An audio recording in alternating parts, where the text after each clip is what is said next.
Tu écoutes Imaginologie, le podcast où chaque idée devient possible. Ici, on réapprend à imaginer, à rêver grand et surtout à voir le monde autrement. Parce que tout ce que tu peux imaginer, tu peux le créer.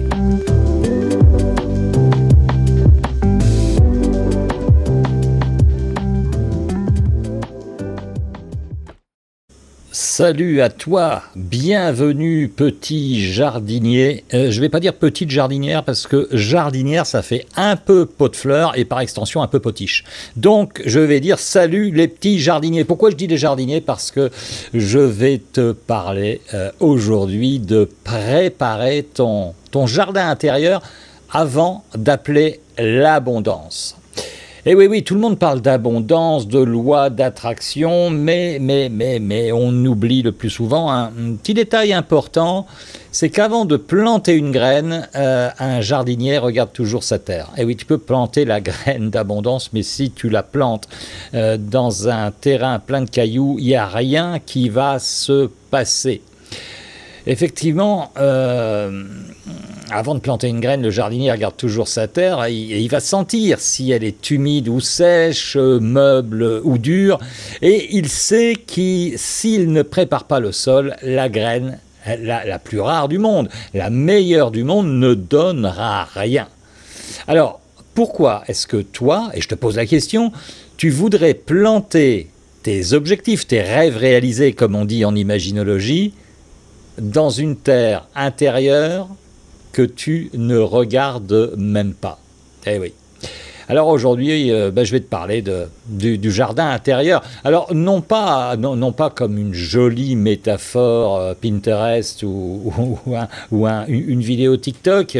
Je vais te parler en fait, je vais te demander de te relier à la loi d'Assomption. Qu'est-ce que c'est que cette loi d'Assomption? Ça vient de Neville Goddard, cette idée radicale que tu deviens ce que tu assumes être vrai. C'est ça que nous dit Neville Goddard. Voilà. Alors, qui c'est ce Neville Goddard? Tu le connais peut-être pas. Alors, il est né il y a longtemps. Il y a longtemps, c'était dans les années 1905.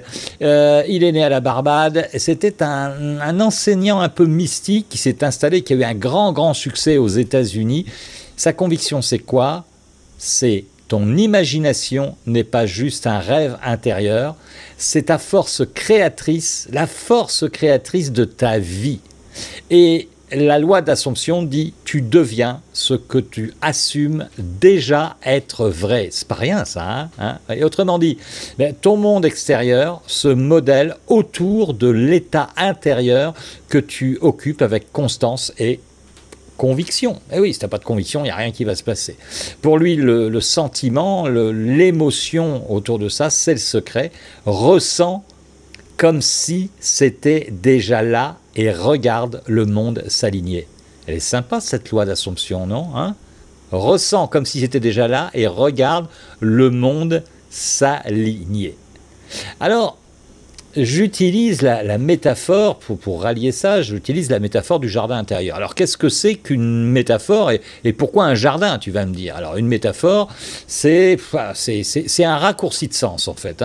Plutôt que de te faire un cours théorique de 3 heures sur ton subconscient, je te dis, ton esprit, c'est un jardin. Voilà, comme ça, c'est clair. C'est ça, la métaphore. Ton esprit, voilà. Ton esprit, c'est un jardin. Ah oui. Et tout de suite, tu imagines. Ben oui, bien sûr, parce que tout le monde peut imaginer un jardin. Et alors là, tu comprends que il faut semer avec une intention précise, il faut arroser avec régularité, il faut protéger des parasites et il faut récolter avec gratitude. Tout le travail qu'on fait au jardin. Même si tu n'es pas un jardinier expérimenté, tu sais comment ça se passe dans un jardin. Quand tu vas acheter tes légumes sur le marché, tu sais bien que le maraîcher, il a fait tout ce travail-là pour t'offrir de beaux légumes, de ces légumes qui pourraient représenter finalement tes rêves réalisés, tes super objectifs. Et tu sais que bien sûr, si dans ton jardin tu laisses les mauvaises herbes pousser, elles étouffent tout le reste et ta récolte, ça sera nada, que dalle, rien du tout, que chi. Mais voilà. Alors ton jardin, c'est quoi? Alors c'est d'abord des mauvaises herbes. Des mauvaises herbes, c'est quoi? C'est les croyances croyances limitantes, c'est ton discours intérieur toxique. Les fleurs que tu vas voir pousser, ce sont tes talents, tes envies, tes valeurs. L'eau et la lumière, indispensables au jardinage, c'est ton attention et ton énergie. Et puis, il y a aussi le compost qu'on met. Le compost, c'est quoi? Ce sont tes expériences passées qui sont transformées en ressources. Alors, pourquoi un jardin? Parce qu'un jardin, ça parle de cycle, ça parle de patience, ça parle d'entretien régulier. C'est une belle métaphore. Et tout le monde, vraiment tout le monde, même sans avoir la main verte, comprend ce langage. C'est ce que je t'ai dit. Tu sais exactement ce que c'est que de jardiner, même si tu n'en as pas fait une expérience précise. Mais normalement, quand on a été enfant, on a appris à cultiver un peu la terre, que ce soit à l'école maternelle, à l'école primaire. Il y a eu des expériences de jardin, il y a eu des classes vertes où on allait voir les jardins, etc. Donc même si tu es l'archétype du citadin qui a horreur de la campagne et de la nature, qui aime le béton, le bruit et l'odeur d'essence, tu as quand même dans ton subconscient une idée très précise de ce que c'est que de jardiner. Voilà. Alors, en fait, vraiment, pour assumer un nouvel état, comme le dit Neville Goddard, ça ne se fait pas dans le chaos. Ben non, on ne peut pas construire quelque chose dans le chaos. Tiens, imagine, par exemple, tu veux accueillir un invité de marque. Je ne vais pas donner de nom pour ne fâcher personne. Quelqu'un qui est important à tes yeux, tu veux l'accueillir dans une maison en désordre, bruyante, envahie de courants d'air. Il y a des rats qui courent partout. Il ne se sentira pas bien et il va repartir très très vite. Eh bien, l'abondance, c'est pareil. Si ton terrain intérieur, il est sec, encombré, instable, l'abondance, elle n'a nulle part où s'installer. Et c'est là que la métaphore du jardin intérieur devient puissante. Avant de planter tes graines de rêves réalisés et d'abondance, il faut d'abord apaiser la terre, retirer les cailloux, arracher les mauvaises herbes, et seulement ensuite assumer pleinement ce que tu veux et qui est déjà à toi. Penser que c'est déjà à toi, que ça existe. C'est ça la loi d'attraction. Mais si tu ne fais pas le travail du jardin, tu peux lire tous les bouquins de la loi d'attraction, il n'y a rien qui va se passer. Alors, bien sûr qu'avant de planter, il faut toujours calmer la tempête. Tu ne vas pas planter des graines en pleine tempête. La dernière fois, ici chez moi, il y avait un vent incroyable, c'était désagréable vraiment. Tu peux rien faire dans ton jardin. Donc il faut d'abord calmer cette tempête, parce que de toute façon, un esprit agité rejette les nouvelles graines, comme un corps stressé rejette un organe greffé finalement. C'est vraiment ça. Il n'y a rien qui pousse, il n'y a rien qui prend. Alors, moi je te propose un petit exercice très simple. Pendant 7 jours, si tu as envie de jouer le jeu, bien sûr, ça demande un peu 7 jours. Tu vas dire, oh attends, 7 jours, il va encore nous filer un truc. Attends, ça demande un peu. Si tu veux changer de vie, là, si tu fais rien, reste comme ça, puis il n'y a rien qui va se passer. Souviens-toi de la définition de la folie d'Einstein. La folie, c'est quand tu gardes les mêmes habitudes et que tu t'attends à un résultat différent. Donc, continue à rien foutre, et puis pense que ça va arriver comme ça, comme par magie. Non, ça demande des efforts. Donc, pendant 7 jours, chaque matin, tu vas respirer profondément et tu vas observer. Quelles sont tes pensées qui reviennent en boucle? Note-les sur un petit truc. Est-ce que ces pensées, elles nourrissent ton jardin ou est-ce qu'elles l'assèchent, elles le détruisent? Simplement ça. Petite astuce, parle-toi comme tu parlerais à une plante fragile. Pas de jugement, juste de la présence. Dans le calme, les racines vont prendre. Mais tu sais simplement, par exemple, tu vas dire « je suis triste », mais au lieu de dire « je suis triste », tu parles comme à une plante. Comment t'es quand t'es triste? Peut-être tu courbes le dos, peut-être t'as la tête baissée. Alors dire à cette plante, alors, qu'est-ce qui se passe? Comment ça se fait que t'es un peu flétri comme ça, t'as cette fleur qui est tout en bas, qui regarde en bas. Qu'est-ce qui te manque? Est-ce qu'il te manque de l'eau? Est-ce qu'il te manque du soleil? Et par ces métaphores-là, tu vas commencer à changer d'état d'esprit tout simplement, et tu vas apporter du calme. Et là, bien sûr, les racines vont prendre, tout simplement. Je parlais des mauvaises herbes tout à l'heure. Les mauvaises herbes, ce sont, tu sais, les histoires que tu te répètes. Je ne suis pas assez talentueux, c'est pas pour moi, c'est pas le bon moment, les autres y arrivent, pas moi. Toutes petite voix intérieure. Hein? C'est ça les mauvaises herbes. Elles étouffent la place disponible pour le nouveau, pour le renouveau tout simplement. Alors Neuville, là, lui, qu'est-ce qu'il dirait? Si tu veux assumer un état nouveau, tu dois d'abord déloger l'ancien. Alors nous, en imaginologie, on a une technique, on va voir, par exemple, ces mauvaises herbes ou ces plantes qui sont étrangères au jardin, et on va les mettre dans une fusée pour les envoyer sur une autre planète. La planète des mauvaises herbes, ou la planète des plantes qui n'ont rien à foutre là. Tout simplement, où elles vont vivre une vie épanouie, etc. Dans notre monde intérieur, on n'a pas envie de toujours tout détruire, etc. Laissons la place à des choses qui ne sont pas nécessaires, mais pas dans notre monde. On peut les externaliser, les mettre dans une autre planète très très très lointaine, là, absorbée par des trous noirs qui ne sont pas du tout dans notre champ de vision ou dans notre champ de pensée, tout simplement. Hein. Donc pense à ça, à ce nettoyage, d'arracher les mauvaises herbes.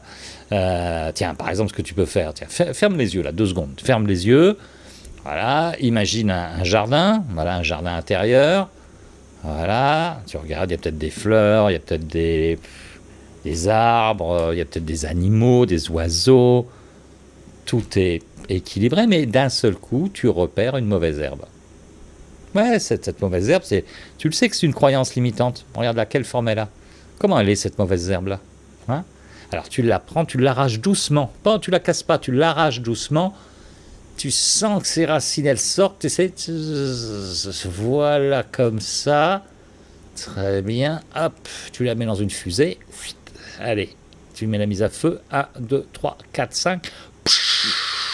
La fusée, elle va sur une planète pour la déposer là-bas au loin. Et toi, dans l'espace vide laissé par les racines là qui sont sorties, tu mets une petite graine lumineuse, simplement. Voilà, puis tu pourrais y revenir pour voir que ça donne une belle plante extraordinaire, tout simplement. Voilà, hein, planter, c'est définir clairement ce que tu veux vivre. Alors, par exemple, si on parle d'abondance, hein, c'est pas simplement « je veux plus d'argent ». Non, mais ça va être je me sens déjà en sécurité financière, ou même t'enlève le déjà, je me sens en sécurité financière, libre de mes choix. Voilà, c'est quand même autre chose que je veux plus d'argent. Hein, parce que quand je veux plus d'argent, tu donnes le manque, tu mets la mauvaise herbe dans ta phrase, simplement. Voilà, assumer, c'est vivre mentalement cette réalité avant qu'elle n'apparaisse. C'est ça que nous dit Neville Goddard. Ne pas espérer, mais savoir. Tu vois la différence? Non, j'espère pas, je sais. Voilà. Et tu nourris cette graine chaque jour par ton attention. Et tu peux bien sûr utiliser la métaphore, prendre ton petit arrosoir, tu mets une couleur comme tu veux, du rose. Moi j'aime bien le rose parce que c'est la couleur de l'amour. Hop, et avec un arrosoir rose, par exemple, tu vas arroser cette graine comme ça dans tes pensées, c'est extraordinaire. Neville, il le répétait, hein, persiste dans l'état assumé même quand l'extérieur te contredit. Ne te laisse pas avoir par les apparences. Sois sûr de ce que tu as semé. Sois sûr de cette graine lumineuse que tu as mise en terre. C'est ça qui est important. Hein. L'abondance, c'est... Je parlais d'invité tout à l'heure, mais c'est vraiment ça. L'abondance, c'est comme un invité spécial. Comme je te l'ai dit, si ta maison intérieure est en désordre, l'atmosphère tendue, l'invité, il ne reste pas. Mais si c'est paisible, clair, accueillant, ben, l'invité, il s'installe, il a envie de rester. Il a envie de rester en ta compagnie parce qu'il passe un bon moment. Hein. Tu n'attires que ce que tu veux. Tu n'attires pas, finalement, ce que tu ne veux pas. Mais c'est surtout que tu attires ce que tu es prête à recevoir. C'est une question d'autorisation que tu te donnes. Mais tant que tu n'auras pas fait ce travail de nettoyage de ton jardin intérieur, il n'y a rien qui va se passer. Alors ce jardin intérieur, ce n'est pas une déco, c'est finalement une matrice, c'est la matrice invisible de tout ce que tu vis. Donc il faut apaiser, nettoyer, planter, et seulement ensuite assumer et récolter. C'est très simple. Et tout ça dans des cycles de saison, quand c'est le moment, quand tu sens que c'est bon pour toi. Mais avant, tu vas arracher cette mauvaise herbe qui dit « c'est pas le bon moment ». C'est toujours le bon moment. C'est là quand tu te sens prêt. Quand tu te sens prêt, prête, toi, hop, un petit coup dans ton jardin et ça va bien se passer. Alors si tu veux aller plus loin, apprendre à entretenir ton jardin avec des techniques concrètes, ben, en dessous de cette vidéo, en commentaire, même dans la description, tiens, je vais mettre un petit lien pour te permettre d'accéder au kit d'imaginologie, le jardin intérieur. Tu vas voir que ça fait un travail formidable. Tu as des techniques, tu as une méditation, tu as un rituel, tu as des conseils, tu as même un petit guide en bonus qui est le guide, en fait, et ça j'adore cette idée, le guide des plantes archétypales. C'est-à-dire que si te manque quelque chose, bah, peut-être que tu vas devoir aller planter des roses, peut-être tu vas devoir planter des pivoines, ou peut-être des tournesols, ou peut-être de la sauge, ou de la menthe. Chaque plante va te donner en fait des ressources extraordinaires pour réussir un jardin merveilleux. Voilà ce que je voulais te dire. Merci d'avoir écouté ce podcast sur le jardin intérieur. Je t'invite à lire un peu de Neville Goddard. Renseigne-toi sur ce monsieur qui est quelqu'un de visionnaire, qui était quelqu'un de visionnaire et quelqu'un qui amène énormément à la réalisation de nos rêves réalisés. Merci de ton attention. Ciao, à bientôt.